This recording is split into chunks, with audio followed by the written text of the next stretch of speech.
Jana Shalakaya Chaksurmilitan Yena Tasmai Shri Gurave Namaha.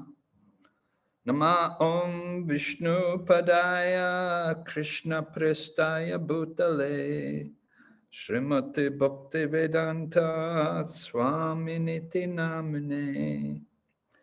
Namaste Saraswati Devi Gauravani Precharine Nirvisesha Shunyavadi Paschatcha Desatarine Vanchakalpatarubhyascha Kripa Sindhu Bhayevacha Patitanam Pavan Ebhyo Vaishnavibhyo Namo Namaha. Jai Shri Krishna Chaitanya Prabhu Nityananda Shri Advaita Gadadhar Shri Vasadi Gaur Bhaktavinda. Hare Krishna Krishna Krishna Hare Hare Hare Rama Rama Rama Hare Hare. So we welcome everyone for our session on Bhakti Vaibhava, and we're studying the first canto, and we're looking at chapter number 9, Passing Away of Bhīṣmadeva. Right, let me go share the screen.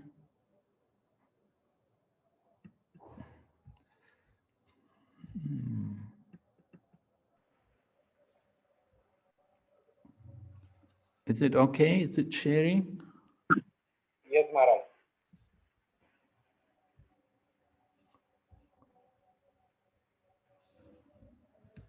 Let's see. Okay.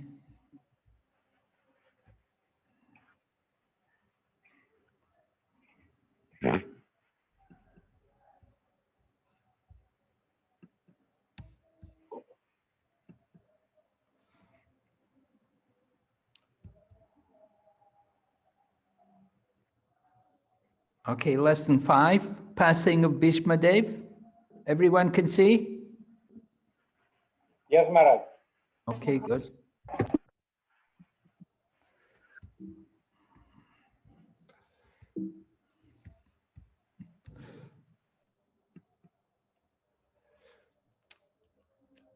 So a little review, what we covered yesterday.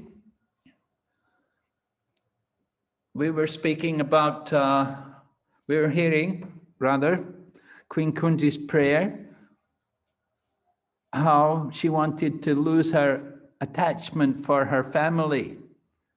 Both sides. She had the Pandavas on one side and the Vrishnis on the other. And there was affection for both sides. So she was torn between the two. And actually, what she really wants is to become attached to Kṛṣṇa rather than all of this family.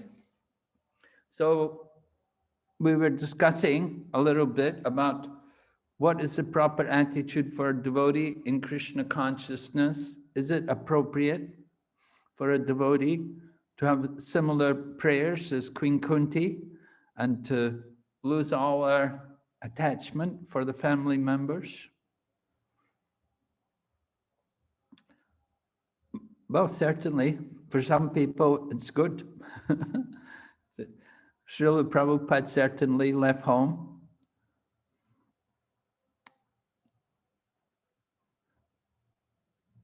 At the same time, he was not irresponsible. He did try to make some arrangements to help them. Because actually, I was in Calcutta at the time, so Prabhupada's family were agitating, and at one point, his family, his wife, and his former wife, and whoever was there with her, maybe the youngest son, they were being driven out of their dwelling place, and they had nowhere to go. So Prabhupada said, we have to help them because He said, I'm the head of an institution.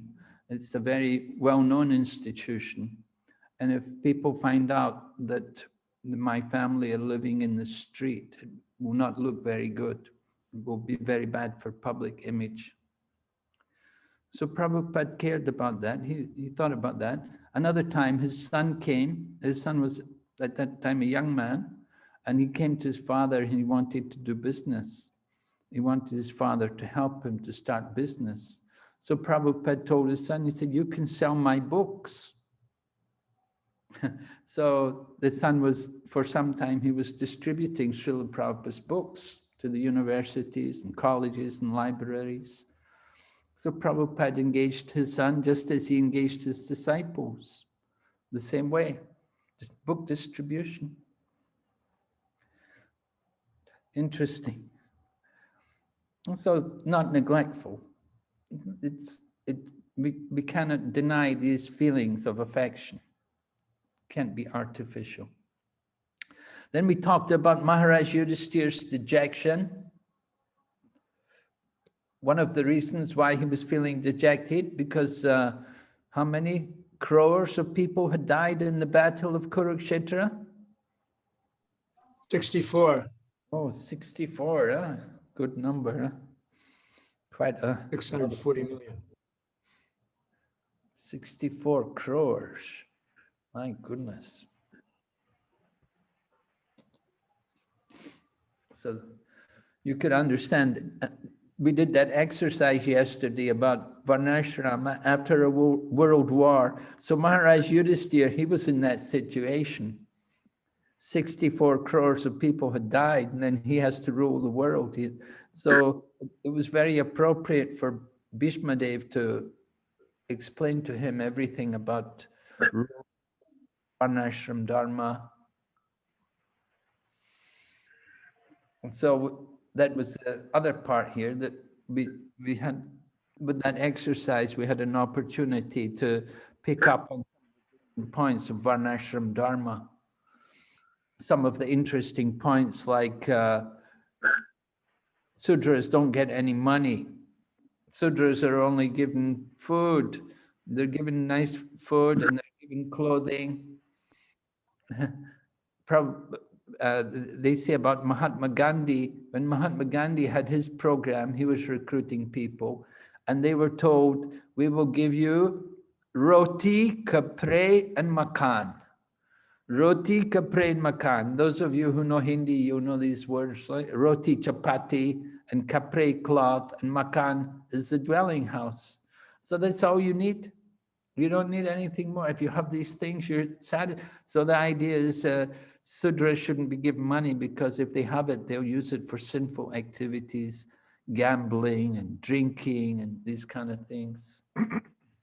So I think that's one interesting point in Varnashram.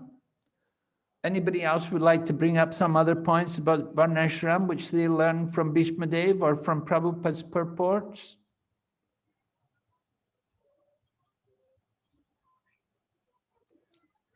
Anything significant that you can think of?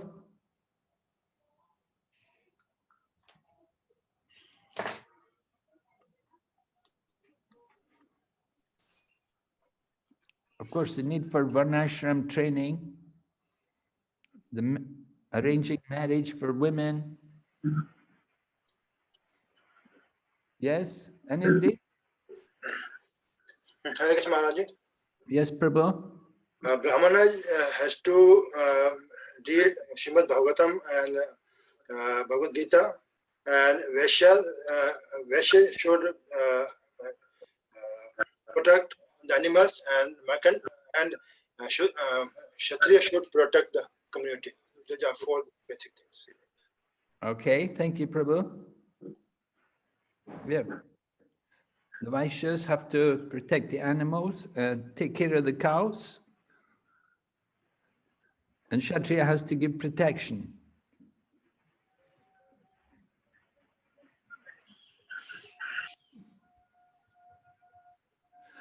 Taxation was also mentioned. The system was everybody would pay 1/4, right? 1/4 of their salary. Well, I don't know, 1/4 salary. Salary. If you receive a salary, it means you're a Sudra, right? Just a worker. But I think it's the Vaishyas are supposed to give 1/4. The farmers, they would give 1/4.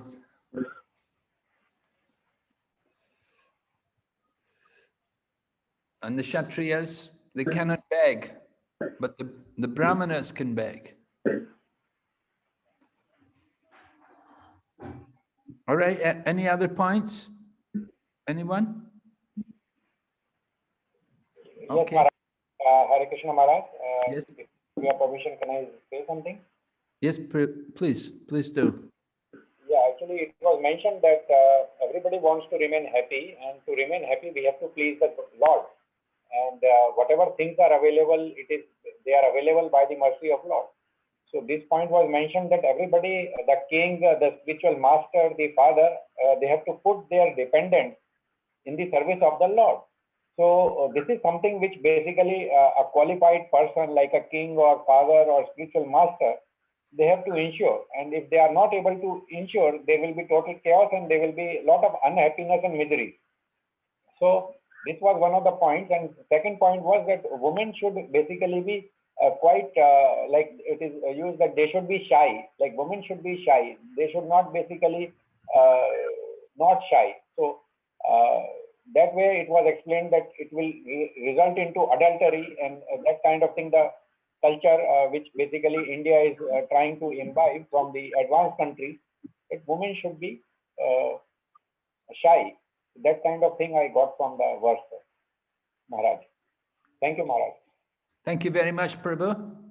Very nice of you to share this with us. Any response from the ladies?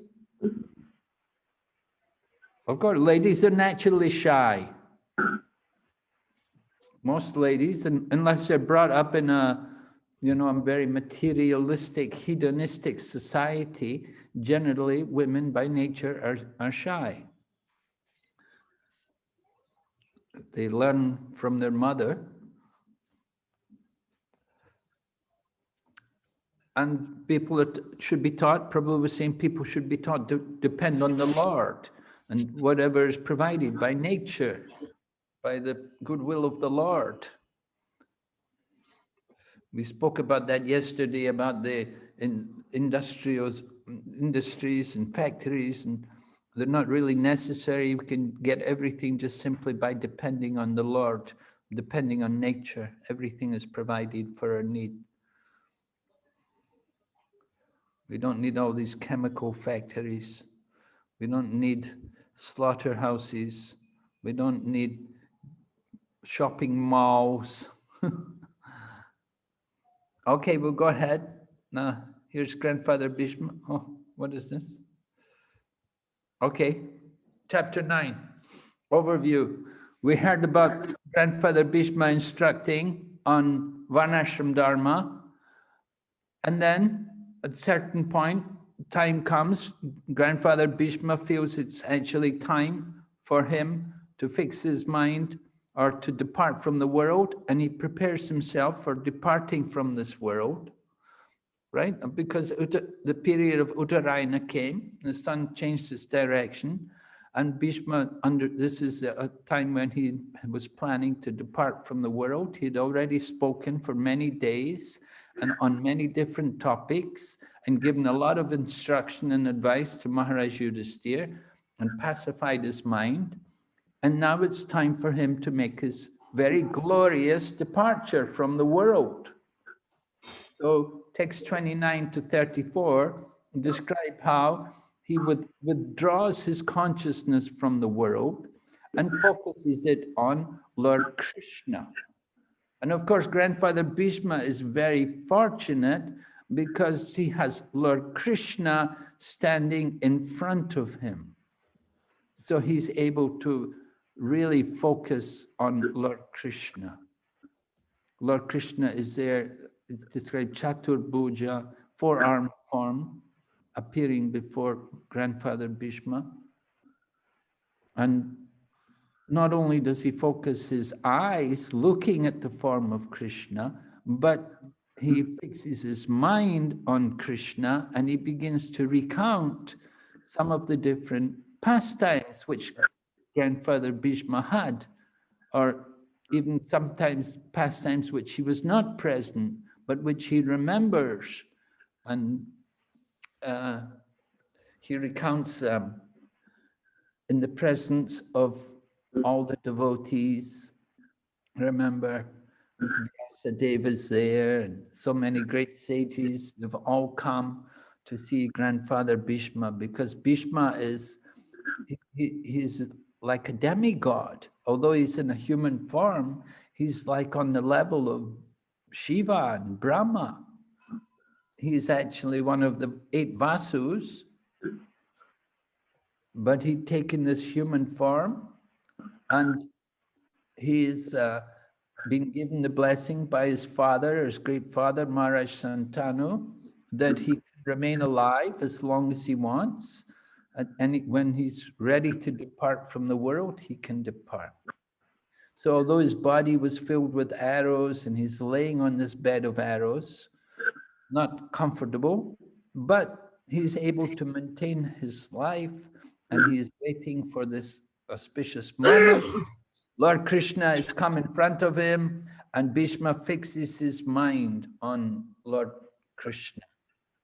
So that's 29 to 34. Then 35 to 49, we have Bhīṣma offering his prayers to Krishna, right? Describing his different pastimes. We mentioned one of the descriptions which Bhīṣma has, how he remembers Arjuna as his chariot driver.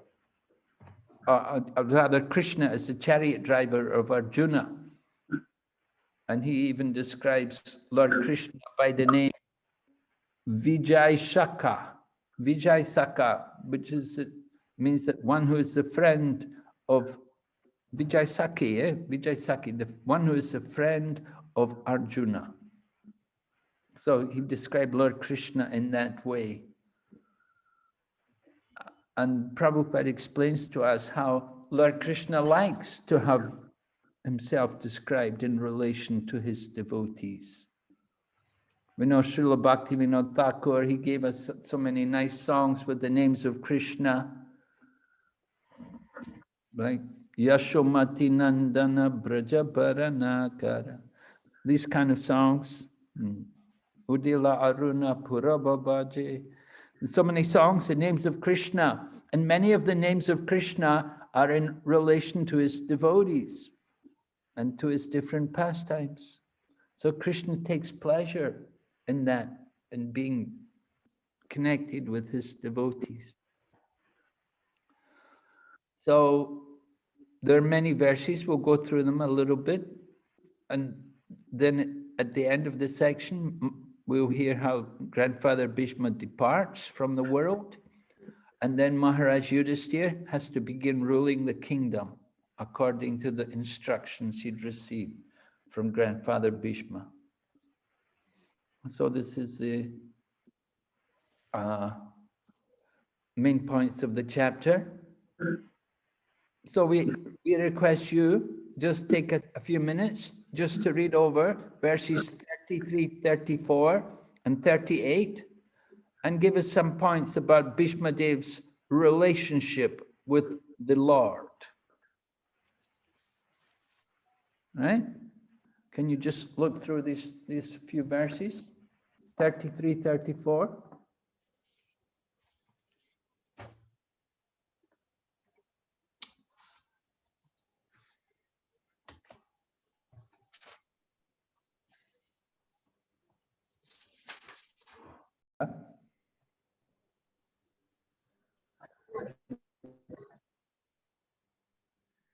And how Bhīṣmadeva had named Lord Krishna like that in relation to Arjuna.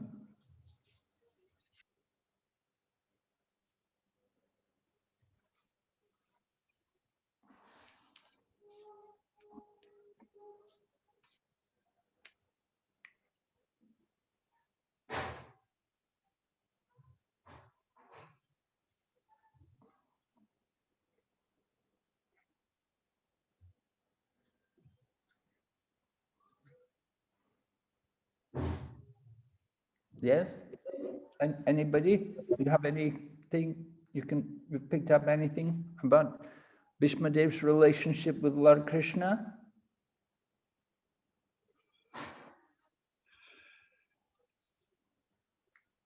Maharaj, two of them have raised hands. Sachitanaya Prabhu and Veera Gopal Prabhu. Yes? Veera Gopal Prabhu? My pranams, Maharaj. So I'm just reading verse 934.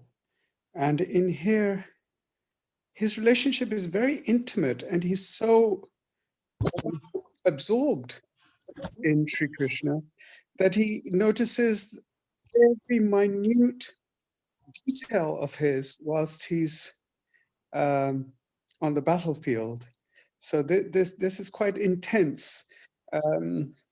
The only thing I can compare it to is when in the material world, you know, when a boy is in love with a girl and a girl is in love with a boy, they observe every small detail of each. And he's so immersed in it. That's the point from 934 I could gather. Okay. So certainly Bhīṣmadev's mind is very absorbed in the Lord. He's appreciating all of the different features of the Lord. Maybe you could just tell us some of those features? Yes, he's saying the flowing hair of Lord Krishna. He's looking at the hair and the color of the hair and how the dust, it's become changed its color because of the dust raised by the hoofs of the horses. And then the sweat on his face, sweat beads on his face. And he sees them as decoration. This is so beautiful. Intensified by the wounds, by the wounds, yes. Yes, that his own arrows, Bhīṣmadev's arrows, and he's saying that Krishna enjoyed them, and Bhīṣmadev is enjoying seeing him enjoying it. And here it is again, the gopis and Krishna, how they intensify each other's pleasure. You know, their pleasure is intensified by seeing others' pleasure. It seems to be, for me at least, another one of those examples. Okay, thank you, Prabhu. Thank you. Someone else had their hand up? Maharaj, Danda Pranam. Sachitanaya Das. Maharaj, this is not regarding to this particular question. I have some doubts regarding Bhīṣmadeva was waiting for Uttarayana. So here in Sanskrit words, Uttarayana has two meaning. One thing is Uttarayana means sun moves from south pole to north pole. That is Uttarayana, Dakshinayana to Uttarayana. And Uttarayana has another meaning that the son of Uttara was saved by, Parikshit was saved by Kṛṣṇa. That's why Krishna's another name is Uttarayana. So Bhīṣmadeva is waiting for Kṛṣṇa, or Bhīṣmadeva is waiting for the time that sun moved from south pole to north pole. So can you, Maharaj, please clarify that one? Well, you can say both were achieved.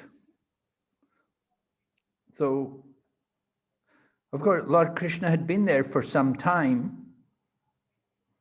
Lord Krishna had come there with Maharaj Yudhisthira, so he spent many days there hearing Bhīṣma give instruction. So it's not that he was just waiting for Lord Krishna to come and then he departs. But certainly after he'd finished giving instruction, then he took the opportunity to concentrate fully on Lord Krishna, and he took advantage of the presence of Lord Krishna there to absorb his thinking, feeling, willing in Lord Krishna.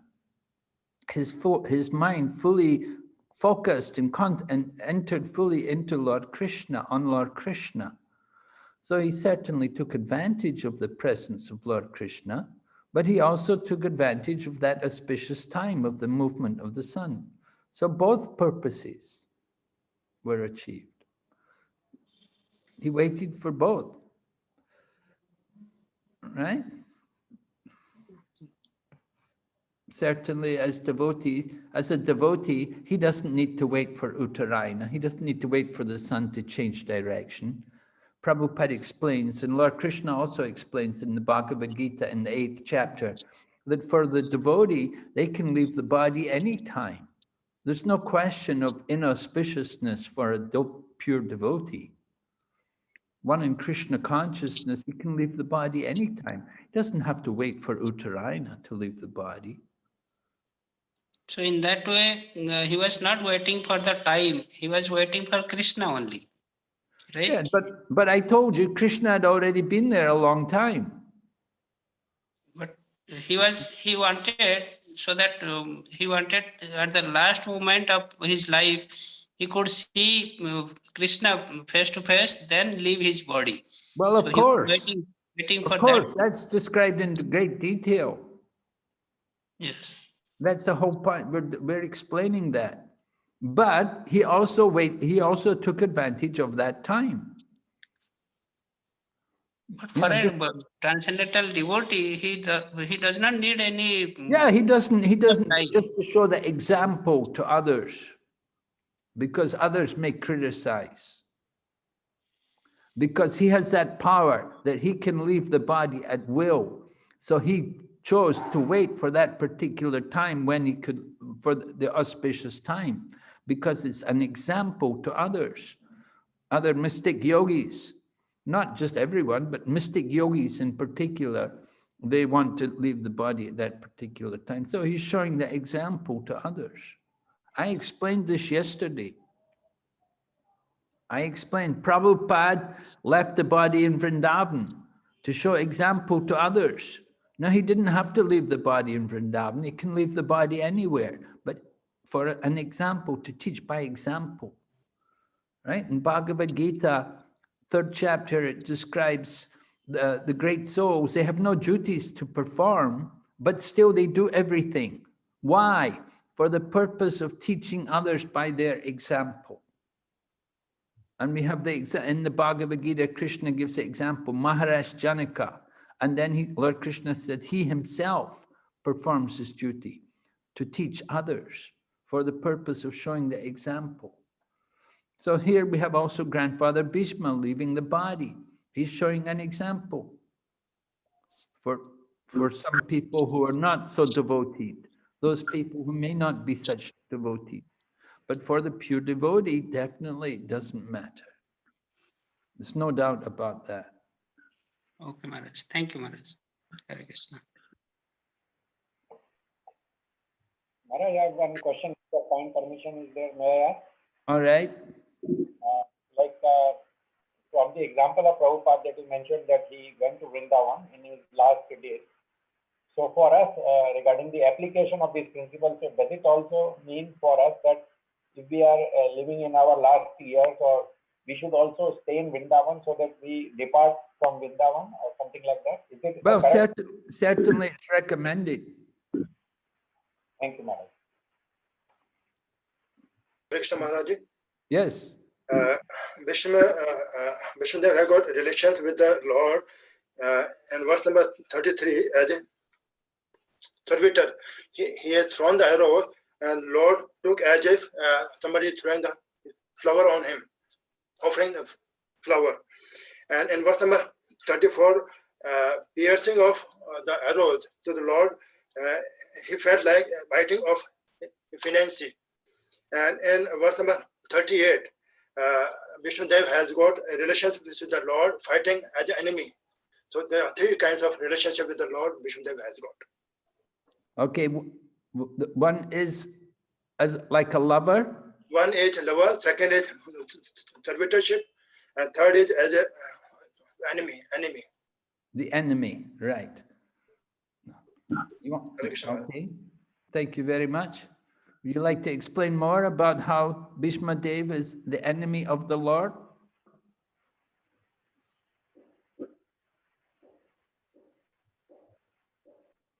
I thought Bhīṣmadeva was a devotee. The Lord has got different kind of mellows. So he has got that kind of mellow, Veeras, and that he had played a role for Veeras as enemy. Okay. Yes, certainly Kṛṣṇa takes pleasure in having this relationship with Bhīṣma.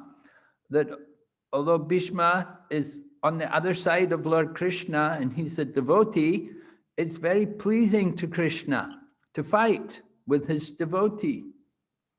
Kṛṣṇa takes pleasure with it in this, that his devotee is fighting against him.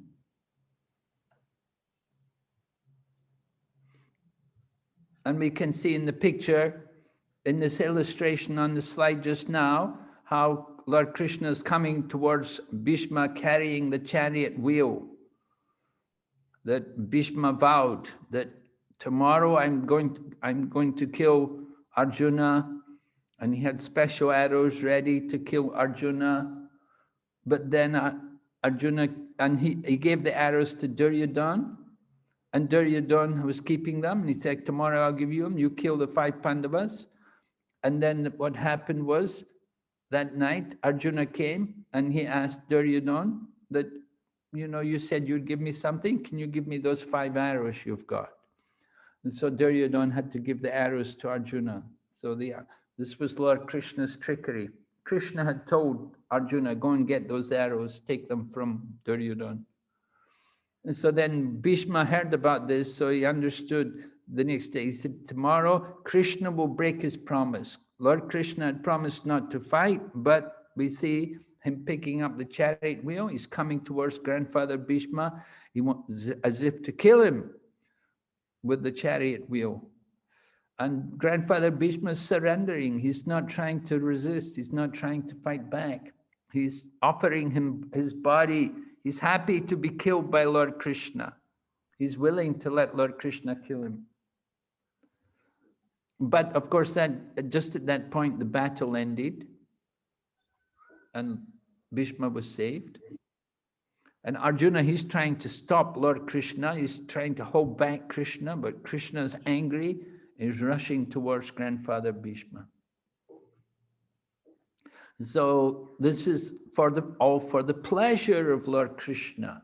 This is his enjoyment. We heard grandfather, what is Bhīṣma's relationship with Kṛṣṇa? He is a servant, right? Dasyaras. And his service is to give pleasure to Kṛṣṇa. And his service is to fight with Kṛṣṇa. And grandfather Bhīṣma's secondary rasa is chivalrous. Grandfather Bhīṣma is chivalrous in his behavior with Lord Kṛṣṇa. They have this wonderful relationship. So grandfather Bhīṣma is very, very mannerly, respectful, and he's firing the arrows, and the arrows are like someone offering flowers to Kṛṣṇa. But the arrows are piercing the body of Lord Kṛṣṇa. And Kṛṣṇa's body is, we heard, Kṛṣṇa's body is smeared with blood, but it looks more beautiful to grandfather Bhīṣma. And grandfather Bhīṣma, at the time of leaving the body, he's remembering these details of Lord Kṛṣṇa. His hair dust-colored, ash-colored with the dust raised by the hoofs of the horses, and his beads of sweat because of driving the chariot and now picking up the chariot wheel, so beads of sweat. And he dropped his outer garment as he came running towards grandfather Bhīṣma. He drops his outer garment.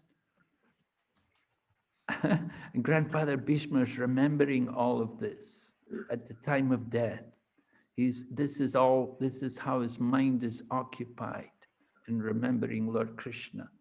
So this is very important, to fix the mind on Kṛṣṇa, to reflect on all of the different dealings.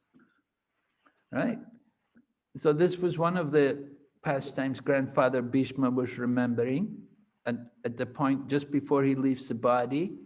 What else did grandfather Bhīṣma think about before he left the body?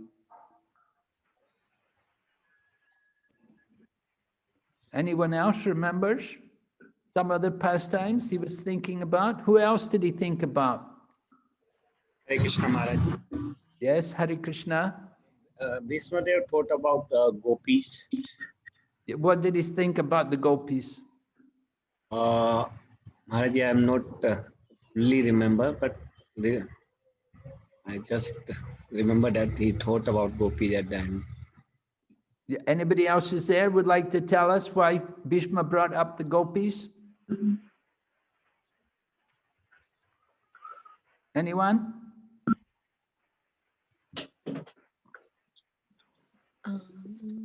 Yes. Hare Krishna Maharaj. Yes. Hare Krishna Maharaj, my humble obeisances. In text 40, Bhīṣmadeva says his smile attracted the gopis. Who's smiling? And the Kṛṣṇa, whose Krishna's motions and smiles of love attracted the damsels of Vrajadham, the gopis. okay. Yes. So Krishna's. Why is Bhishma remembering this?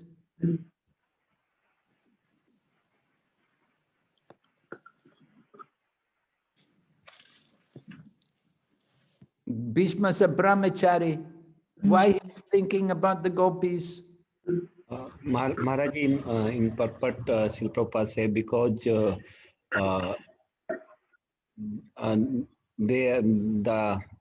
their behavior is praiseworthy because of their still more purifying loving service to the Krishna.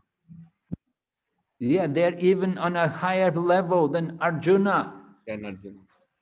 Even Arjuna, he's not on the level of these gopis. These gopis had the highest love of Krishna. Arjuna's a devotee and he's a friend of Krishna, but he's not on that level of the gopis who gave everything, who sacrificed everything for Krishna. So Bhishma is remembering these gopis. The mood is that he wants to, that they will also bless him. He wants to get the blessings of these gopis, that as they gave everything for Krishna, he also wants to have, he wants to follow their example. Just like the gopis' minds are so absorbed in thought of Krishna, so Bhishma wants to have also absorb his mind, just like the gopis. Right? And then another pastime mentioned. He remember Arjuna as Parthasarathi because he was seeing Krishna from front side, but Arjuna was not able to see Krishna from the side. He was seeing just Krishna from the back side. So in that sense. Yes. Yes, that's right. So who's relishing the form of Krishna more? Arjuna or Bhishma? Bhīṣmadeva, because he was seeing him from front side and he was seeing Bhishma all his beauty. He's able to see directly Lord Krishna because Lord Krishna is driving the chariot. But Arjuna's behind Krishna. He can only see the back of Krishna. So Bhishma is more fortunate than Arjuna. He's able to relish directly the form of Krishna, the features of Krishna. Anything else? Maharaji also, Bhīṣmadeva, remember about the Bhagavad Gita, which Sri Krishna told to Arjuna. Yes, right. What happened?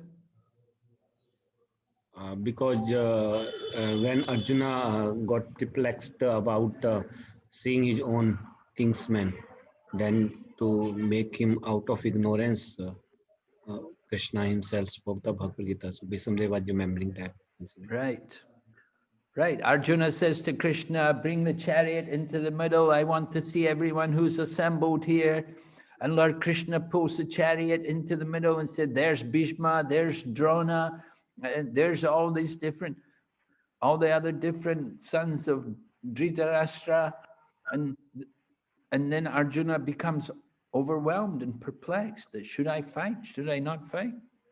And Krishna has to speak Bhagavad Gita to enlighten him. Right. One question, with your kind permission, may I ask? Sorry? May I ask one question, Maharaj? Yes, please.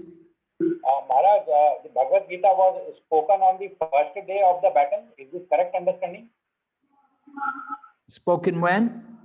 On the first day of the battle. Yes, before the battle began, before the battle, prior to the battle, Krishna speaks Bhagavad Gita. Right. And another thing, Maharaj, like Bhīṣma gave the arrows to Duryodhan. So why did, just curious to know why Duryodhan gave the arrows to Arjun? Because Duryodhan was cunning. Oh, there was because Duryodhan had promised Arjuna that if you want anything, if I can do anything for you, you ask me, you come, and I'll be happy to do it. So Krishna told Arjuna, you go and get those arrows. Okay, thank you, Maharaj.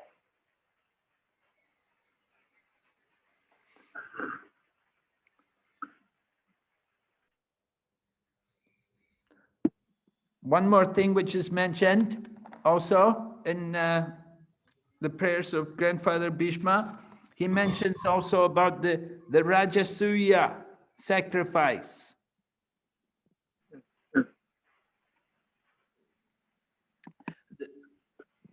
That Maharaj Yudhisthira performed this, so Bhīṣma remembers this.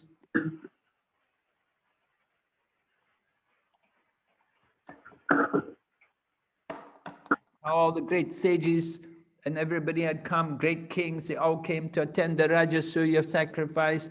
And at that time, everybody honored Lord Kṛṣṇa. Not everyone accepted him as the personality of Godhead, but they all understood he was a very great personality, very powerful personality. And so these things are mentioned in Bhīṣma's prayers as he prepares to depart. Maharaj, can I ask a question? Please. Maharaj, in the last incident, slok 41, in the translation it is said that Bhīṣmadeva said this happened during my presence. This Rashtriya Yagya activity. This happened during my presence, and I remember the incident in order to keep my mind upon the Lord. But in purport, Srila Prabhupada start with, after gaining victory in the battle of Kurukshetra, Maharaj Yudhishthira performed the Rashtriya sacrifice. So Maharaj, these two things is not, I am not able to understand. I'm also not able to understand this. I was reading this myself this morning and I was thinking about this. Now, how could this happen? It's an interesting point. Yeah, I don't know myself, you know, because I also thought the Rajasuya sacrifice is performed after the Battle of Kurukshetra. And certainly we know Maharaj Yudhisthira did. He performed, I think, 3 Rajasuya sacrifices after the Battle of Kurukshetra. So Grandfather Bhīṣma is on the bed of arrows. I don't see how he could have attended, you know. It's puzzling. So I'm sorry, Prabhu, I'm not able to answer that point. Oh, okay, Maharaj. Thank you. But we do know Grandfather Bhīṣma he does pray about the Rajasuya sacrifice. He does mention that, right? Yes. Text 41, is it? Yes. Where was the Rajasuya sacrifice performed? It will be in Hastinapur. Or maybe it doesn't mention. It says, at the Rajasuya Yagya sacrifice performed by Maharaj Yudhisthira, there was the greatest assembly of all the elite men of the world, the royal and learned orders. And in that great assembly, Lord Sri Kṛṣṇa was worshipped one and all as the most exalted personality of Godhead. This happened during my presence, and I remember the incident in order to keep my mind upon the Lord. So, as Prabhu said, in the purport, Prabhupada writes that after gaining victory in the Battle of Kurukshetra, Maharaj Yudhisthira performed the Rajasuya sacrifice. Maybe he did it at Kurukshetra. Well, yeah. Maharaj, can I Yes? say? In Mahabharata, when Pandavas were established in Indraprastha, so Narada Muni had instructed them to do this yagya, and on this yagya there were all these great personalities. Also Bhīṣmadeva was there, and he stand up when Shishupal was wanted protested to that Krishna should be worshipped as first. So Bhīṣmadeva stand up and protested against Shishupal.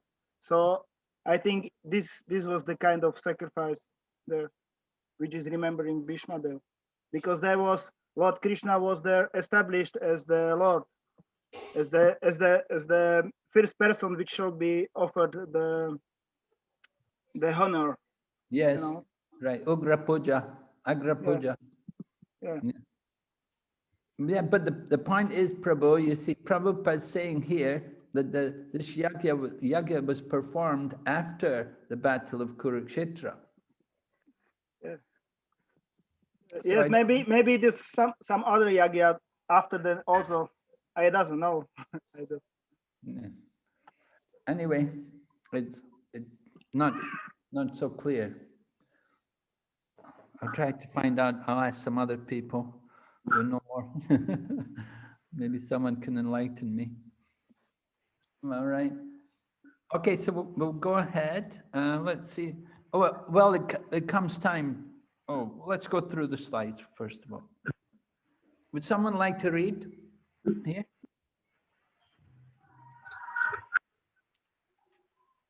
Krishna was taking pleasure when his devotee Bhishma was piercing him with arrows. Actually, he was taking pleasure. So Vishwanath Chakravarti Thakur has given this example, that when a lover kisses the opposite lover, even sometimes kissing, there is blood come out. Still, it is pleasing. The lover does not complain. Viryaras. So this is the arrows of Arjuna, and Bhishma's arrows fired into Lord Krishna and Arjuna. Bhishma's firing arrows into Lord Krishna, but he's not thinking he's firing arrows. He's thinking he's firing beautiful flowers at Lord Krishna. He's firing them with love. So this is Virya Ras, right? This is chivalry. Go ahead. When Krishna enjoys with his devotees the fighting with piercing Krishna's body, that is being enjoyed by Krishna. I think I have explained this in Bhagavat. So impersonal, without any variety, nobody can live. Even Krishna, the Supreme Lord, he can also say he wants variety. No burn. Krishna enjoys variety. So he enjoys when his devotee becomes his enemy and he has to fight them. It's for his pleasure. And Bhishma, he's the servant. He's in Dasharas. His job is to give service to Krishna. So being the enemy of Krishna, that's his service. Very wonderful that you can be the devotee and be Krishna's enemy, fighting against him. Okay, another slide. Someone else can read. His throwing of sharp arrows at the transcendental body of the Lord is as good as the worship of another devotee who throws soft roses upon him. The Lord enjoyed the wounds created by his great devotee Bhīṣmadeva, and because Bhīṣmadeva is a devotee in the selfless relations, he fixes up his mind on Krishna in that wounded condition. 9.34. So Bhīṣmadeva, because he's a great devotee and he's in this really, this is his meditation. He's meditating. His mind is actually absorbed. I think after the battle, when Lord Krishna comes before him, there at Kurukshetra, Lord Krishna, after the battle, they're described as being Maharaj Yudhisthira was like Kuvera. And so they were coming with great opulence, because Maharaj Yudhisthira he'd become the emperor, and Lord Krishna had come with them, and he'd come with Arjuna. So they were all well dressed, and they must have been taking care of their wounds and there'd be no blood and everything on his face. But Bhīṣma, in his mind, he's remembering these features of the Lord as he had appeared before him during the battle. And his meditation is on Kṛṣṇa as in this way, as the driver of Arjuna's chariot.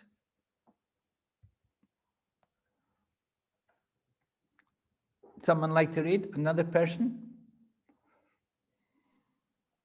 A genuine relation of the living being with the Supreme Lord can take any form out of the 5 principal rasas, and it does not make any difference in transcendental degree to the genuine devotee. Bhīṣmadeva is a concrete example of this and should be carefully observed how the great general is transcendentally related to the Lord. Yeah. Someone may feel that, oh, he's only in Dasharas. Oh, he's not a gopi. But still, he's a great devotee. We have to understand, Kṛṣṇa likes variety, and he enjoys all these different relationships. Not that everybody can be a gopi and enjoy as the gopis enjoy.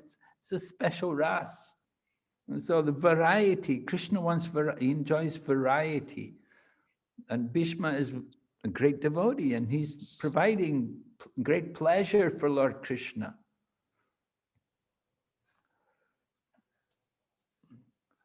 Someone can read this?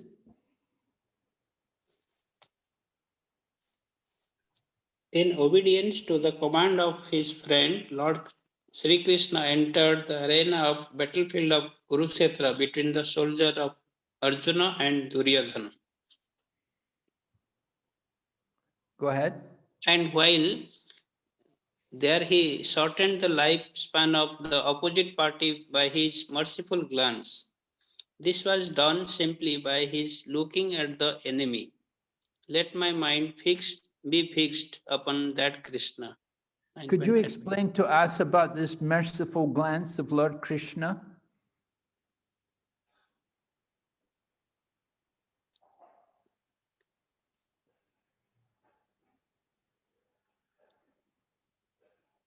And this is the words of Grandfather Bhīṣma, right?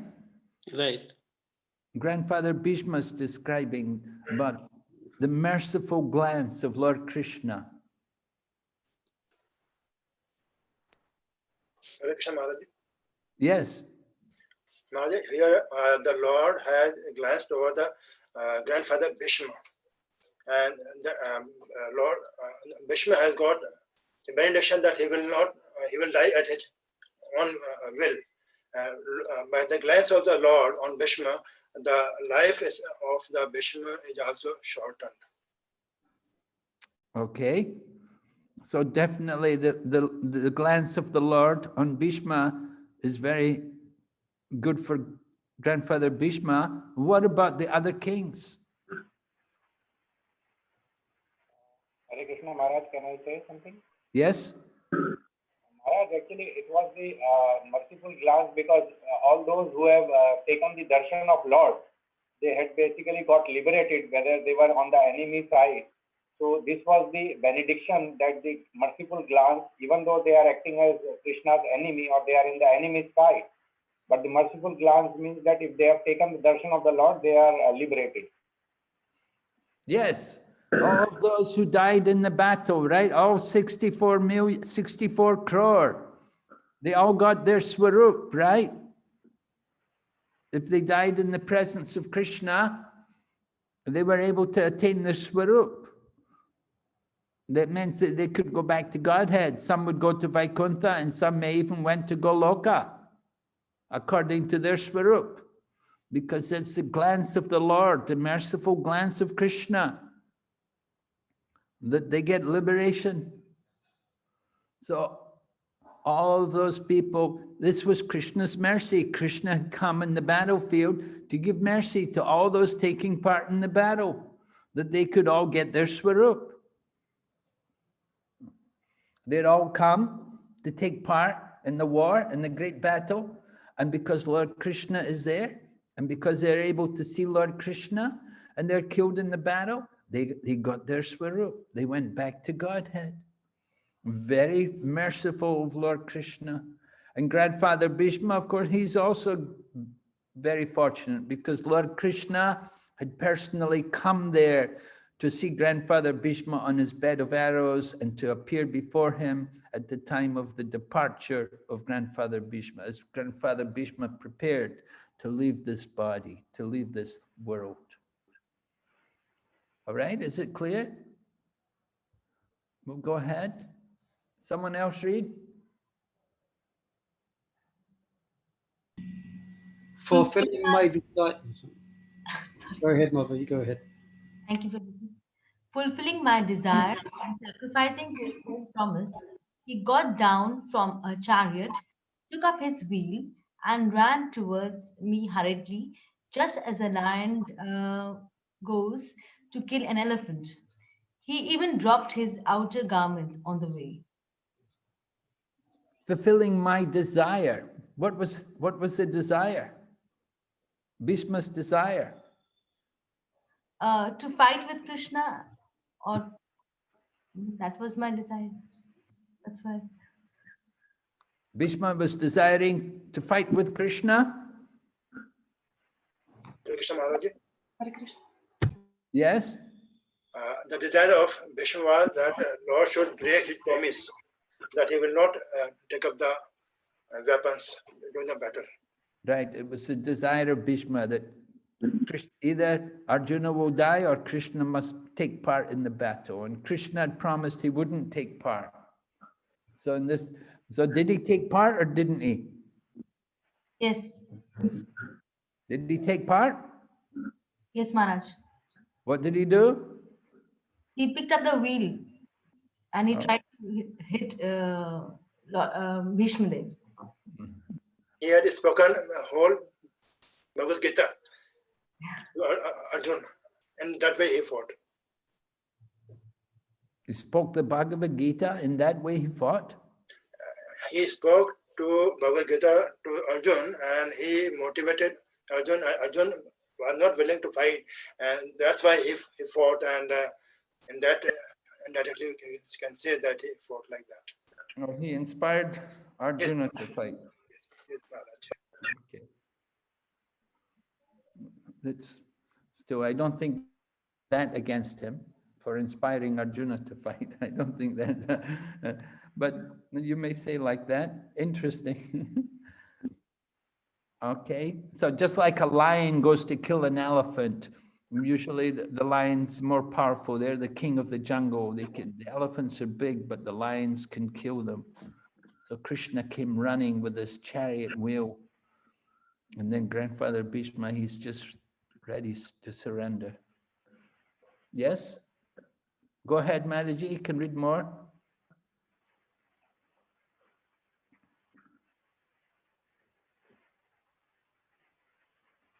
Hare Krishna. May I read, Maharaj? Yes, okay, go ahead. Krishna actually did not break his promise. He did not accept any weapon, but he simply showed Bhīṣma that I have come to kill you with this wheel of the chariot. This Sudarshan Chakra is different. These are the reciprocation. Krishna can do anything for his devotee. Lecture, Montreal, August 23, 1968. Okay, so this is what Prabhupada said. Krishna didn't break his promise, but he just came with a wheel and said, I've come to kill you, but he didn't do it. But if he'd come with Sudarshan Chakra, that would have been a different thing. Krishna didn't bring his Sudarshan Chakra to the battle of Kurukshetra. Krishna can do anything for the devotee. He thought Bhishma's promise is more important than my promise, right? He wanted Bhishma to keep his promise. Grandfather Bhishma promised Duryodhana that either I will kill Arjuna or Krishna will break his promise. So Krishna broke his promise. And in that way, he allowed Grandfather Bhishma to keep his promise. The word of the devotee meant more than Krishna's own word.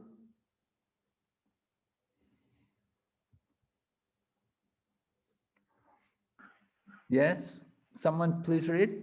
The Lord was so angry that Arjun checked him when he was moving towards Bhīṣmadeva. But in spite of Arjun's checking, he proceeded towards Bhīṣmadeva as a lover goes to a lover without caring for hindrances. Apparently, his determination was to kill Bhīṣmadeva, but factually it was to please him as a great devotee of the Lord. 9.38 purpose.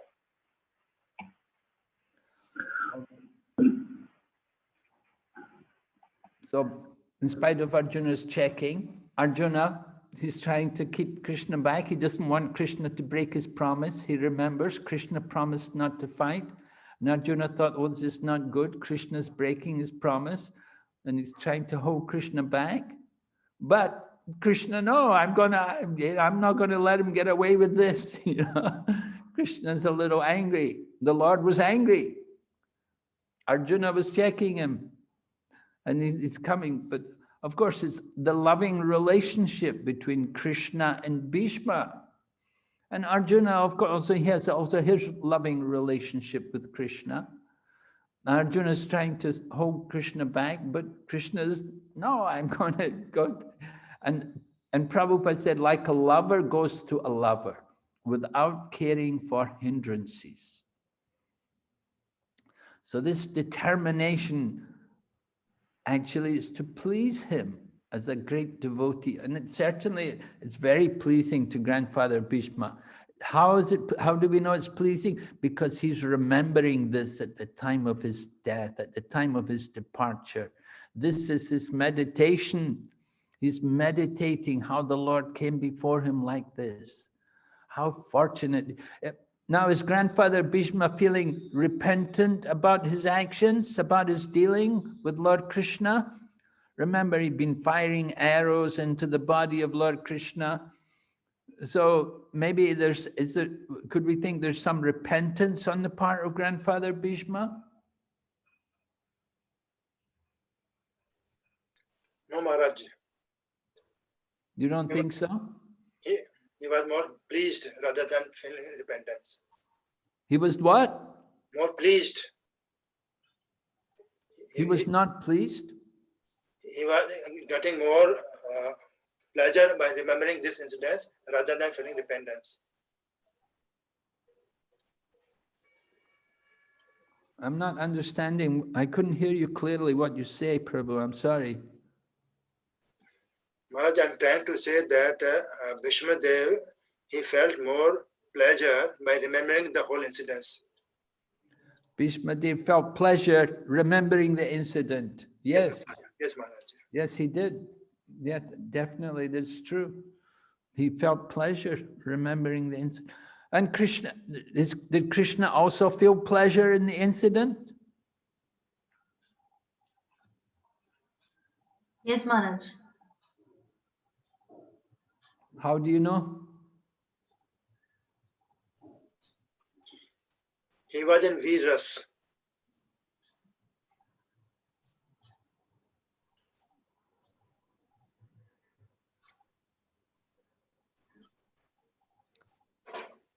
Yeah. Here we see Kṛṣṇa's angry.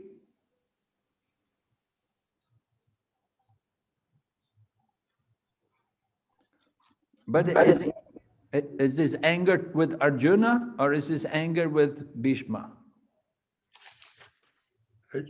Arjuna. Yeah, it seems to be that his anger is with Arjuna. Arjuna is trying to hold him back. But it's a wonderful Leela anyway. There's a lot of rasa there, different rasas. Someone please read this next statement. There was no need to come before Bhīṣmadeva with blood and wounds, but he did so because the warrior devotee wanted to see the transcendental beauty of the Lord decorated with wounds created by a pure devotee. This is the way of exchanging transcendental rasa, or relationship between Lord and the servitor.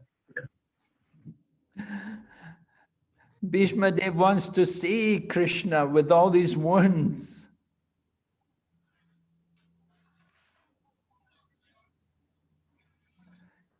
But when he sees these wounds on the body of the Lord. Now, this is another thing. How can we understand the wounds on the body of Krishna? Isn't Krishna's body transcendental? Yes. Can someone explain? Maharaj, can I try? Yes, please. Just I'm thinking his Lila Shakti will produce this these wounds and blood just to make the Lila more ecstatic for his devotees. Okay, yes. But actually the body of, what is the form of Krishna? What is it constituted of? Satchidananda. Satchidananda, right, yes. It's spiritual energy, but you could, as Prabhu said, maybe it's the Lila Shakti of the Lord that he allows these wounds to appear on his body and blood to be there, just to satisfy the mind of Bhīṣma, that Bhīṣma can remember the Lord, the transcendental beauty of the Lord, decorated by all these wounds. Very unusual, very unique rasa, transcendental rasa between the Lord and his devotees. So this, of course, is the meditation of Grandfather Bhīṣma. At the time of his quitting the body, he's remembering Lord Krishna as Partha Sarati. You can see in this slide, Lord Krishna holding the whip in one hand and the reins of the chariot in the other, and driving the chariot of Arjuna. And this is how it said Grandfather Bhīṣma, he's liberated to a planet in Vaikuntha where the Lord appears as Partha Sarati. Maharaj, could I ask a question? Please. So when we get to the point of departing from these bodies, and of course our agenda is to remember Krishna. One way that we can do this is by remembering all the services that we did, that we performed as devotees, and the reciprocation that Krishna gave us for those services. I mean, that seems to be like a principle. You know, here, I mean, we may not be on that platform of being able to wound Krishna's body with arrows, or bite him to gopis, but we've rendered service. So it seems like that might be a good way to channel our mental energy at the end. Oh, you're saying our mental energy, channel our mental energy into remembering our own activities and our own service to the Krishna consciousness movement. Well, it was rendered to please Krishna, and the service was rendered to please Krishna. If we had that mood, then maybe there's some legitimacy in that. It might be an easier pathway. Like Prabhupada said in a conversation with Tamal Krishna Maharaj, you know, that he asked, I don't know if I should tell the whole thing, but Tamal Krishna Maharaj, this is in the beginning days of Juhu. I might have told this in this class, I'm not sure. In the beginning days of Juhu, Tamal Krishna Maharaj exclaimed, "How can I think of Krishna? My mind is simply filled with temple finances." And so then Prabhupada responded by saying, yes, many lifetimes we've wasted on ourselves. Just in this one lifetime, we can dedicate heart and soul to pushing on Lord Chaitanya's movement. Then at the end, even if we're not completely perfect, Lord Chaitanya will personally come and take us back to Godhead. So, you know, I saw this with my friend Nirguna, and it seems to be some legitimacy in this. You know, I mean, that was what the kind of the discussions that would take place. You know, devotees would call Nirguna from around the world, and they would always talk about the service they did together. And there was no question in anyone's mind at the end, he had achieved a very high level of Krishna consciousness and went back to Godhead, because he was a very dedicated servant of Prabhupada's mission. So there seems to be legitimacy in that. You know, I mean, we may come to the platform where we're actually meditating upon the pastimes of the Lord, and that's ideal for sure. but that's up to Krishna. Whether we come to that platform, if we can't demand that. And but the mercy that we've gotten over the years is with the service that he's enabled us to do. Yes. Like he enabled Bhīṣmadeva to attack him with arrows. And that was his little chunk of service, a very unique service. Yes, very interesting. Interesting thought about how we could actually apply this kind of principle in our own life, in our own preparation for leaving the world. Is it enough? Are we allowed just to meditate on our own service, which we did? Or do we want to just think only of Krishna's Leela? Think about Grandfather Bhīṣma and Haridas Thakur. Hare Krishna Maharaj, I was just thinking, I was just remembering the last verse of the Isha Upanishad. There's a prayer like that. It says, please, my dear Lord, please remember all that I have done for you. It's actually Isha Upanishad, the last verse. Yes, in Sri Isha Upanishad, right. Yes, right. Please remember all that I have done for you, right. That's the prayers offered at the time of leaving the body.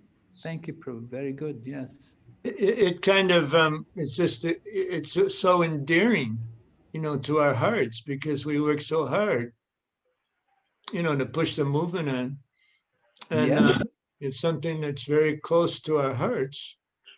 So it seems like a natural, it's not that we don't think of Krishna, but I mean, just like you got Pankaj Jangri and Jananivas, they've done almost 50 years of worship of Radhamadeva. So obviously, if they think of Radhamadeva in the service, it's not different. But also, to do the services, we've chanted the holy name, and the holy name is not different than Krishna. And, so there's many different instances, where we were in ecstasy with the reciprocation Krishna gave us that we can think about. It's a possibility. I don't have any reference, but it seems to follow this train of thought that we're discussing now. Yes, it's an interesting application of the principle which has been applied here by Grandfather Bhīṣma. Certainly he's remembering his dealings with the Lord. So in the same way, we can also reflect on our own service, whatever contributions we made. They may seem somewhat insignificant, but at the time of death, whatever little service, whatever we've done, it can give us the greatest benefit. It may not be too long before this happens, too. So, at least for some of us. Yeah, we have to prepare. Anytime. Well, that's a point that even for young people, you don't know when it's going to come. Even young people also die sometimes. What to speak of old? Of course, old people for certain coming quick. Any other comments on this from? So, Maharaj, from your side, which is the best possible preparation for the final examination? What is the best possible preparation for the final examination? I would say the best possible preparation for the final examination is to really absorb yourself fully in devotional service. Whatever service you're doing, just really absorb yourself into it, get right into it, and do as much service as you can. And utilize every moment in Krishna consciousness, and don't waste time. Sorry, Maharaj, I have another question in this continuation only. Like during the last moments, people I have seen with my own eyes, they are bedridden and their bodily movements and mind is also not functional. So in that bedridden situation or probably a diseased condition, how a man can do the service of the Lord? All right, that's when you're in the final stage of life, when you're preparing to leave the body. Yes, it's very difficult. But we need to have the blessing of devotees. We should have devotees to come to chant. That's why I said it's best to leave the body in a holy place, like Vrindavan or Mayapur, and then devotees will come and they will chant for you regularly, or they will read. Just like when Srila Prabhupada was in Vrindavan in his final days, he had all the time kirtan. We were always going in Prabhupada's room to do kirtan. He wanted kirtan all the time. Even when he came into Mumbai, Juhu, before he went to Vrindavan, we were going to his room to do kirtan. There was a schedule. Prabhupada wanted kirtan. You were there? You were there in Vrindavan when he left, Maharaj? I had the unfortunate experience. I think I left the day before Prabhupada left. Because what happened, you know, nobody knew what was happening, and I had a party and we had things pending. And I saw Jayapataka Maharaj came, Jayapataka Maharaj left, and I thought, well, Jayapataka Maharaj is leaving. I thought, I guess it's okay, you know, I guess it's okay to go, because for some time Prabhupada had been sick and we didn't know he was going to leave or not. We didn't know what was happening. And, you know, I never thought Prabhupada was going to leave. I didn't think Prabhupada was going to leave us. I was shocked when I heard he'd left. So we came all the way back. We left, but we came back. You were at your Sankirtan party in India? Yeah. So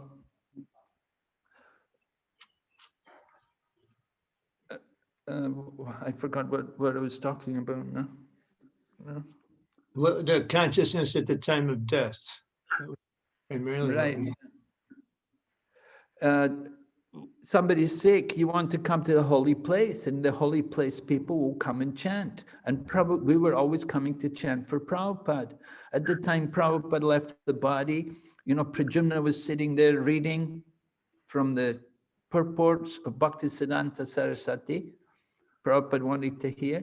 So Pradyumna sat there and read Bhaktisiddhanta Saraswati's purports, and devotees were doing kirtan. And they were holding the pictures of the deities in front of Prabhupada, and he had garlands from the deities around his neck. Just like Grandfather Bhīṣma. Grandfather Bhīṣma, he had everything was centered on Kṛṣṇa. His eyes were fully focused on Lord Kṛṣṇa. His mind was fully absorbed in thought of Kṛṣṇa. All of his senses were fully in Kṛṣṇa consciousness. So in that manner, he left the world. Where there's Kṛṣṇa, there's no Maya. So this is the point. I was talking about Gunagrahi Maharaj yesterday. He also left the body in Vrindavan. And devotees, I wasn't there, but the devotees, they were doing just kirtan all the time for a long time. They were doing kirtan for him. And he was a kirtanier. He was into it. He was doing kirtan with them. But at the end, of course, he couldn't, but he could hear the kirtan. So that's what you want. You want to be, if we're helpless at the time of death, just like Madhavendra Puri, it's described, Madhavendra Puri was leaving the body. Ishwara Puri was taking care of him. And Madhavendra Puri, as he was leaving the body, you know, he couldn't control his organs and so on. And Ishwara Puri was taking care of him and at the same time reminding him of Kṛṣṇa. All the time reminding him of Kṛṣṇa. So because Ishwara Puri rendered so much service to Madhavendra Puri, Ishwara Puri went on to become the spiritual master of Lord Chaitanya. So it's a great service. It's a very, very valuable service to help devotees to prepare to leave the world. It's the most ecstatic service I ever did. It's incredible. Yeah, it's certainly incredible. It's certainly a very intense service. I know Govinda Maharaj, his whole Bhakti Bringa Govinda Maharaj, he's done this service. I saw him do it for Buddhimanta when Buddhimanta had brain cancer. You know, Buddhimanta, he had a big, strong American body, and he was really in a lot of pain. He'd be screaming in pain sometimes, and he would nobody could deal with him. Only Govinda Maharaj would come in and grab him, and he could handle him, you know. And they helped him to leave the body in Vrindavan. And then again with Gunagrahi Maharaj. So he did that service very nicely. And we heard Prabhupada give blessing to Brahmananda, right? Brahmananda had taken Prabhupada out of the hospital. Brahmananda had taken, when Prabhupada was in the hospital in New York, Brahmananda took him out. And Brahmananda got the blessing from Prabhupada. He said, you will not die in the hospital. Because you have taken me out of the hospital, you will not die in the hospital. And he didn't. Brahmananda he passed away in Vrindavan. He was getting ready to go to hospital, but he passed away in Vrindavan. So Prabhupada's blessing was there. Any other examples you can think of? Any devotees here? You had any experience helping take care of people, leaving the body?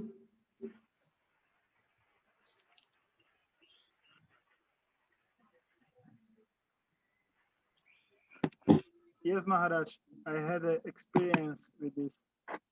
I helped my mother to leave her body because she has also cancer. And I was praying to Kṛṣṇa that I can be with her when she will leave her body. And but it was impossible to go for me to the place where she was lived. But one day I went there, and it looks that she's well, badly, and I said just to the doctors, please let me here. I'm a priest. I will read my mother from religious scriptures. And they let me there after they closed the hospital. So, and I was chanting with her and reading Krishna book to her, and in that mood she left the body. And when she was leaving the body, I was really loudly chanting the holy name of the Lord. So yes, it was very intense experience. Very nice. That was a very great service. Now, Prabhupada writes in the purport, he said it's the duty of human beings to leave the body like Bhīṣma. He said we don't want to leave like animals. We want to leave the body. We should leave the body like Bhīṣma left the body.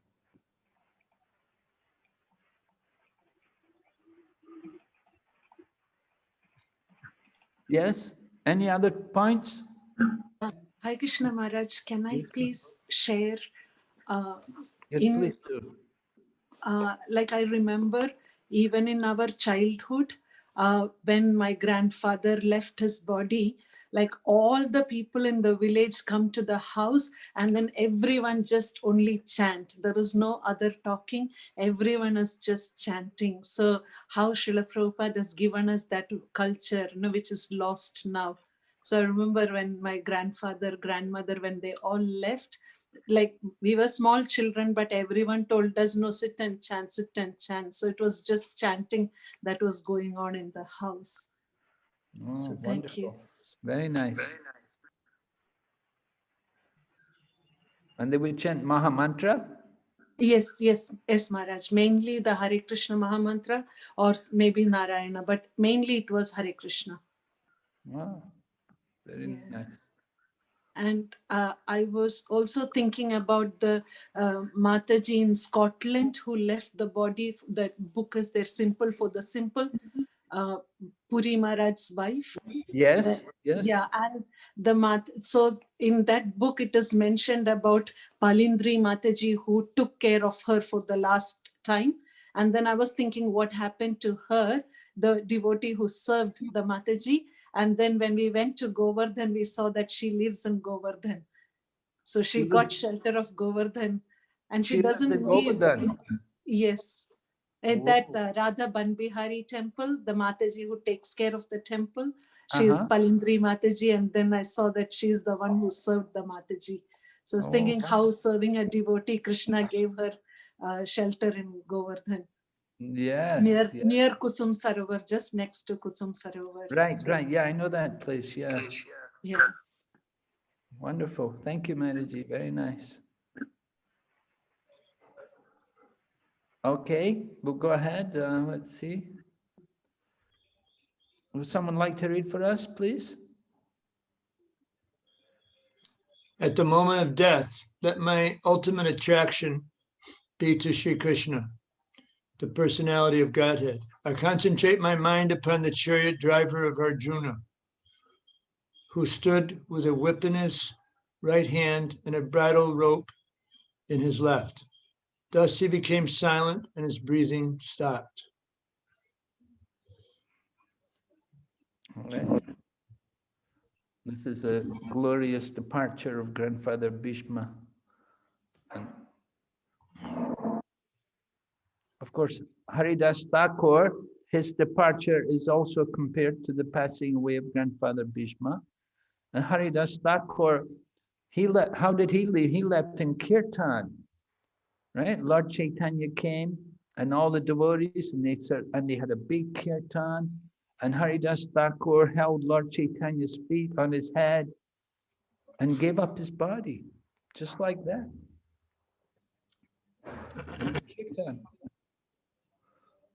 So this is a parallel to Grandfather Bhīṣma's departure. And we have so many examples.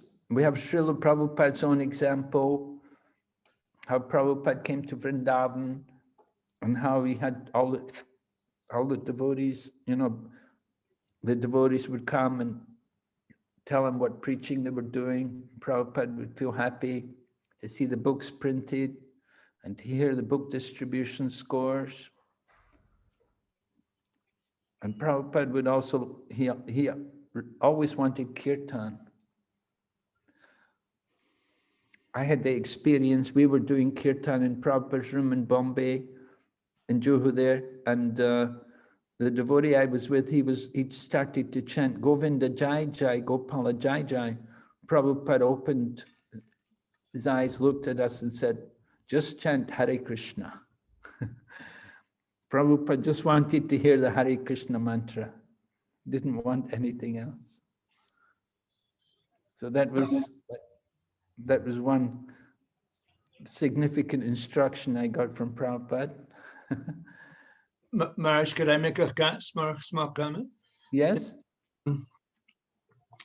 Oftentimes, because of the particularly Western culture, death is considered a real tragic event. But for the Vaishnavas, it's actually a very blissful event.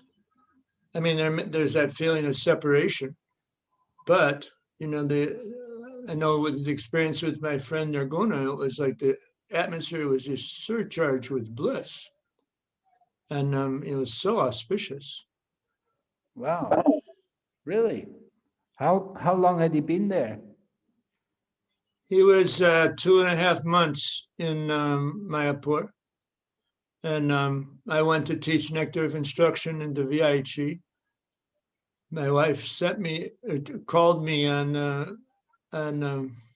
Radhastami and said, you should come back immediately, otherwise you won't see Nirguna. But he lasted quite a bit longer. And it was just, the first BBT photo that he saw of Krishna was on a Back to Godhead magazine of Krishna lifting Govardhan Hill. And so he's very attached to that. So we had a special Govardhan Puja.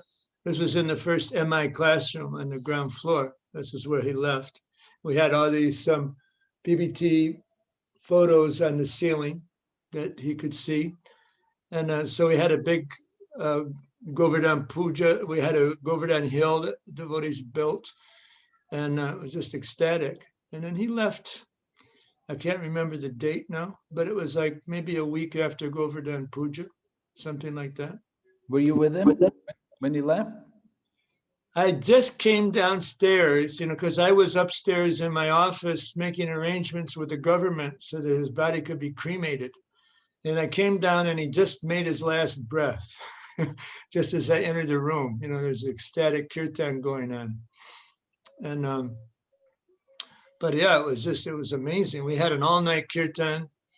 Kṛṣṇa, the cook, he was roommates with Nirguna like a couple years before in the Polish tour. And both of their wives left them. And then they had this kind of, they connected in a very deep way. And he's a credible kirtan leader. Usually we think of him as a cook, but he's a great kirtan leader. And he was leading the kirtan through half the night. Kṛṣṇa. Kṛṣṇa, yeah. Really Great good. kirtan leader. Yeah, super good.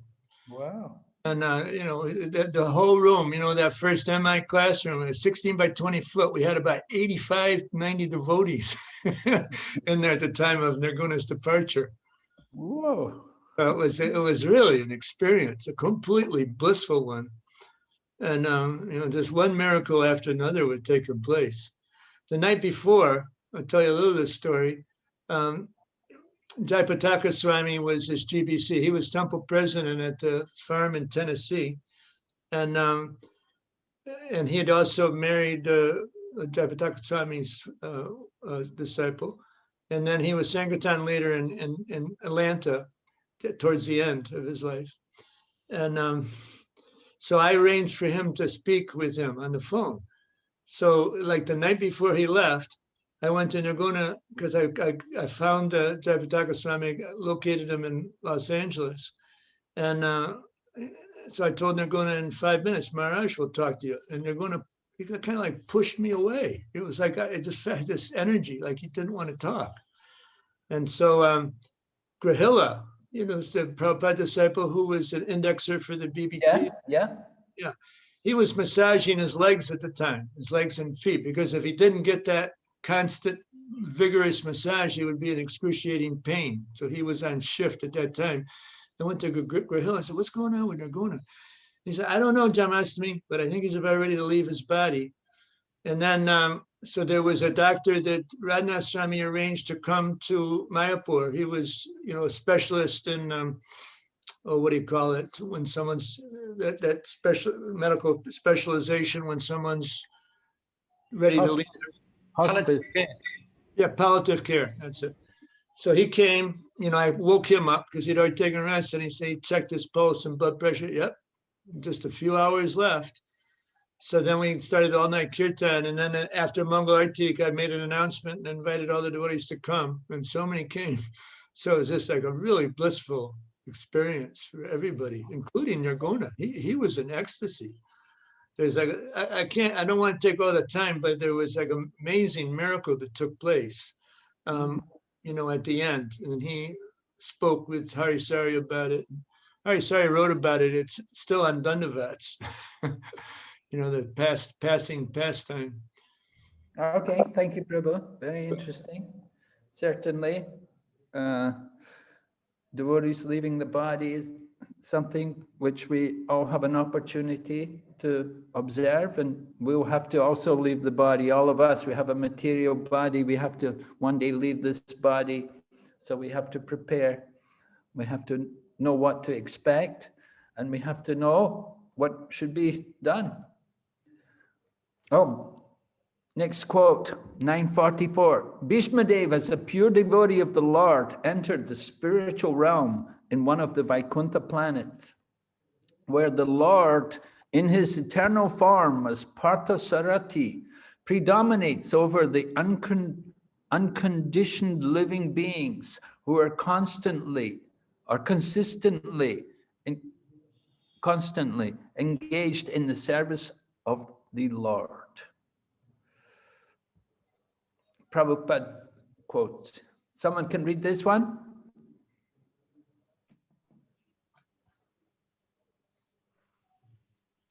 The unique situation at Bhīṣmadeva's time of death can be attained even though Lord Kṛṣṇa may not be personally present. His words of the Bhagavad Gita or those of Srimad Bhagavatam are identical with the Lord. They are sound incarnation of the Lord, and one can fully utilize them to be entitled to attain the stage of Bhīṣmadeva. The human form of life is especially meant for dying like Bhīṣmadeva. Oh yes, here's this quote. The human form of life is meant for dying like Bhīṣmadeva. Okay, we have to get ready. I don't know, maybe, do we have to fill our bodies with arrows also? But Prabhupada mentions sound incarnations, very important. The words Bhagavad Gita, Srimad Bhagavatam, very potent, very powerful for us. So before leaving the body, really want to absorb the mind and hearing this kind of spiritual sound vibration. So it's very good. At this time we're studying Srimad Bhagavatam, Bhakti Vaibhava, all of this. It helps us so much to focus our attention on the scriptures, because at the time of death, this is so important. It gives us something to remember. Yes, read. In the Bhagavatam, the activities of the Lord begins from his dealing with the Pandavas. One must hear about the Lord from the very beginning, as in Srimad Bhagavatam or any other scripture, and that will help the hearer attain perfection by progressive development. Right. One more.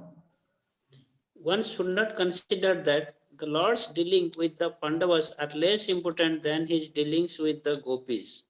We must always remember that the Lord is always transcendental to the all mundane attachment. In all above mentioned dealings of the Lord, he is the hero in all circumstances. Jai. Krishna is a hero. So we don't just focus on the gopis. We're also hearing about the Pandavas. We hear also Shristi Tattva, creation. We have to hear everything about the Lord. It's all transcendental. Okay, here's an exercise for you. Just take a minute or two. Just think, maybe discuss with a partner if you can. If you have a partner, you can discuss. I'll make them into pairs, Maharaj. Huh? I'll make them a partner. Okay, thank you.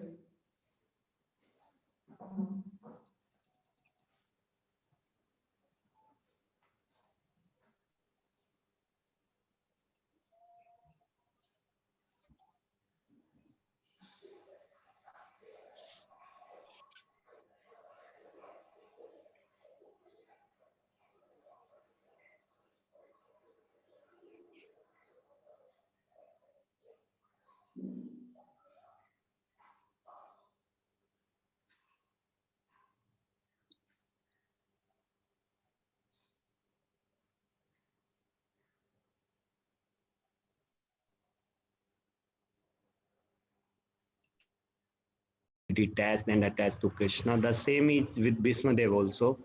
So he is in the opposite party, but still he's feeling that attachment to Krishna. And No, Maharaj, yeah, sorry. Very nice. Thank you. Thank you very much. Maharaj, one more point we found is that Krishna notices everything. So Bhīṣmadeva, the whole life, as you told, that nobody knew much about Bhīṣmadeva. He was just doing his family work and means whatever his promises.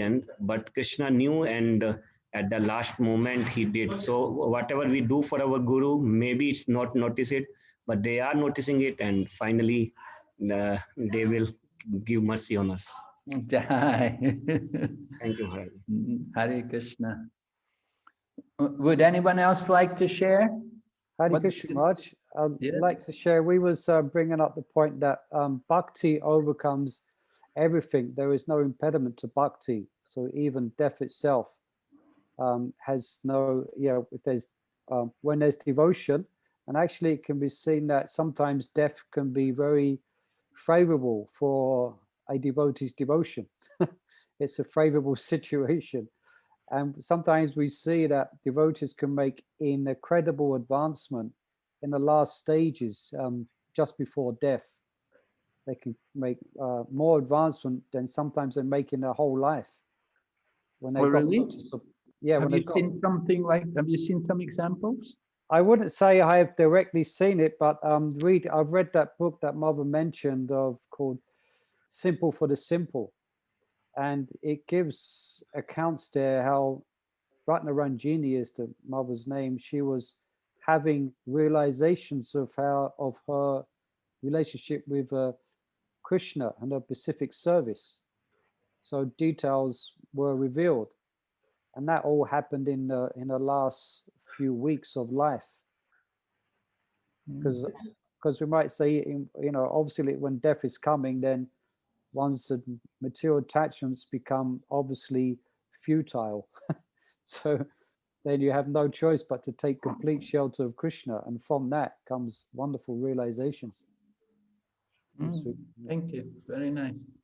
When my friend Nirguna Prabhu left his body, there was no question about him, just his spiritual advancement just accelerating like incredibly. Just very perceivable by those that were around him. In what ways you saw the spiritual advancement? It's just gosh, you know, I don't think we got the time, but there's a pastime that took place that's remarkable of his aspiration spiritually, you know, to it would take the rest of the class for me to Okay, talk. another time you can tell me when I meet you privately. I want to hear. Thank you. Okay, thank you very much. We'll just go on with the slide, but I think there's just another slide or two just to finish the class. Let's see. Can everyone see the slide? Yes, Maharaj. Yeah, that's the one we Okay. did.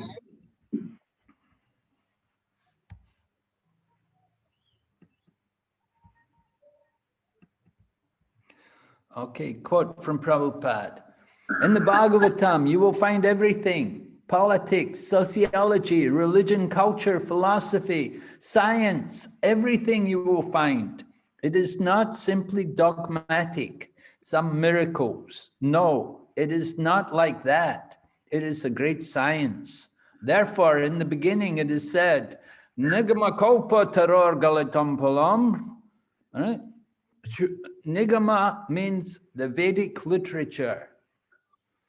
Nigama, so the essence, the quintessence of Vedic literature, Srimad Bhagavatam, from Srimad Bhagavatam lecture in Mayapur, 1949. Srila Prabhupada ki. Jai. All right, any questions or comments? Hare Krishna, Maharaji, can I ask one question? Yes, Prabhu. Maharaji, when some devotee asked that how should we, His Grace Mahavir Rupa Prabhu asked that how can we prepare for the end, and you told that we should just observe in the service and we should try not to waste even a moment. But when Maharaji doing, actually we try to do it, then in that case, still so many anarthas, they come, and because of that mind dragged here and there, and also we waste so much time also, and we don't have efficiency also in our service. So what will be our condition in that case, Maharaj? Well, it will depend a lot on what is our consciousness, how much we're actually, you know, really absorbing and giving ourselves to Kṛṣṇa. We may have problems, we may have difficulties in focusing fully on Kṛṣṇa's service, but if the motive is there to want to please Kṛṣṇa, and if we're strictly following the regulative principles and chanting every day, doing the chanting minimum 16 rounds, Prabhupada said, Kṛṣṇa will force himself into our minds at the time of death and take us back to Godhead. So Prabhupada had said like that. Devotee said, Prabhupada, you know, he said, you know, I just can't think of Kṛṣṇa. I'm a devotee, I'm doing my rounds and I'm following the principles, but difficult for me to focus my concentration on Kṛṣṇa. So Prabhupada just told him, he said, you just go ahead, you keep doing this, you keep chanting and do everything you're supposed to do. At the time of death, Kṛṣṇa will force himself into your mind and take you back to Godhead. So we're really dependent on the mercy of Kṛṣṇa, like Kṛṣṇa says in the 12th chapter of Bhagavad Gita. He said, I am the swift deliverer from the ocean of birth and death. So Kṛṣṇa comes on the back of Garuda to pick us up from the ocean of this material existence. We're entangled, we're caught up. We see the example of Bhīṣmadeva. He had so many things. He was also, a worldly person. But then it was arranged, Kṛṣṇa arranged at the end of his life, he could just stop everything, put aside everything, and Kṛṣṇa personally came there, and Bhīṣma could fully absorb himself in Kṛṣṇa consciousness. So Janmashtami also quoted how Prabhupada had told Tamal Kṛṣṇa Maharaj. Tamal Kṛṣṇa Maharaj was saying, I'm doing all this work for building the temple in Bombay, so many laws of the municipality, it's all mundane, I just want to study your books. But Prabhupada said, you build the temple. And Prabhupada told Swarup Damodar Maharaj, he told Swarup Damodar Maharaj, he wanted to, he's a Manipuri, and he wanted to think about Rasa Lila. And Prabhupada said, you preach to the scientists that life comes from life, and Kṛṣṇa will reveal your rasa to you.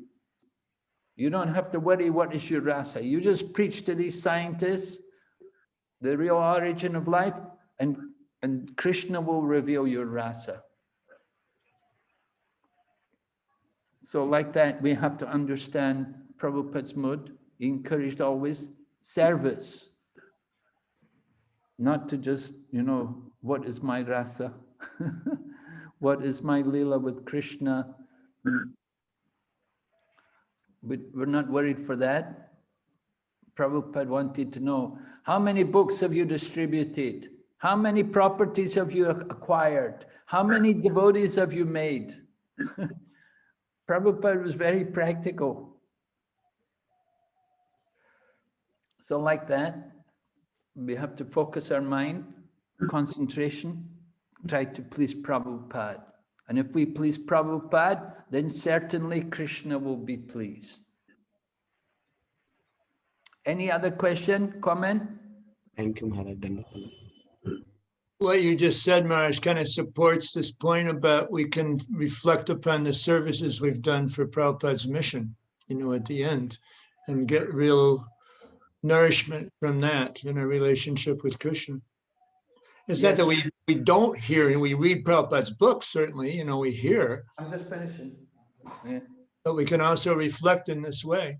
And because that was certainly what Prabhupada wanted. He wanted us to work so hard. It was amazing. I was like, pretty much, you know me, Maharaj, I was pretty much on a nonstop marathon. My whole life. Yeah. Yeah, Prabhupada said, my Guru Maharaj pushed me, I am pushing you. So we have to push others. We have to push. He said, this is the parampara. You keep pushing. If you don't push, if we don't work like madmen, we won't get anywhere, we won't do anything. So we have to keep going. You have to keep active thinking how to do it, how to do more, what to be done. Never a time to sit back. Okay. Any other comments? Hare Krishna Maharaj, you mentioned regarding the query just now that we have to please Srila Prabhupada, focusing on the number of books that we distribute and the number of devotees that we make. But in an earlier session, what I understood is that we cannot distribute the books on our own, because we may attempt to distribute the books or attempt to make devotees. It is not in our control. We cannot, like suppose if I contact 100 people, maybe only one person may become a devotee. So the result is not in our hands. So in that case, how to basically please Prabhupada? Is it that we attempt to reach out more and more people so that they can be into the devotional service, or is it the number of books or the number of devotees that we make? Yes, it's not just the number of books, number of devotees we make, but it's our mood and our focus, that our desire, that we want to give Krishna consciousness. Of course, why do we want to distribute books? We want to bring people into Krishna consciousness. I remember Prabhupada telling Tripurari, I was in New York at the time, and Prabhupada told Tripurari he was the incarnation of book distribution. And he said, people should want to take the book. Do not force them. So sometimes, you know, we got a bad name because we were so forceful. Nowadays, of course, we give away a lot of books free. A lot of book distribution is just done freely. We give out the books because we have a big congregation, and the congregation donate for the books to be distributed freely. And so a lot of books are going out, but the people who get the books, not necessarily interested. But still, we want to distribute the books because we hope that they will find, that eventually somebody who is interested will find the book. So yeah, the mood is important, the mood that we want to give Krishna consciousness. That's Prabhupada's point, you know. He didn't, you know, in Prabhupada's time, everyone was in the temple. It was an ashram-based society. So Prabhupada didn't want us sitting around.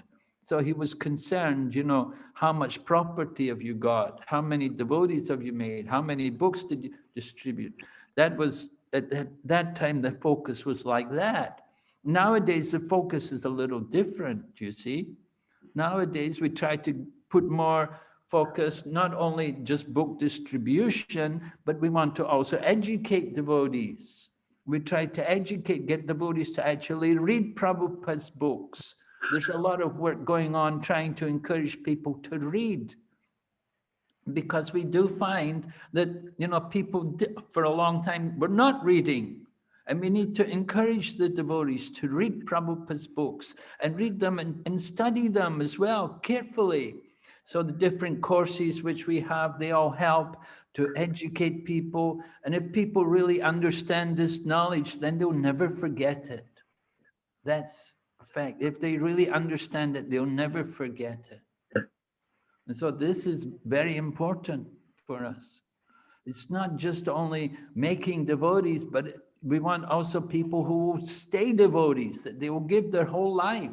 They will come into Krishna consciousness, they'll be committed. They'll never go away. People come and go, give up the principles. Not good. And so we want to have quality devotees.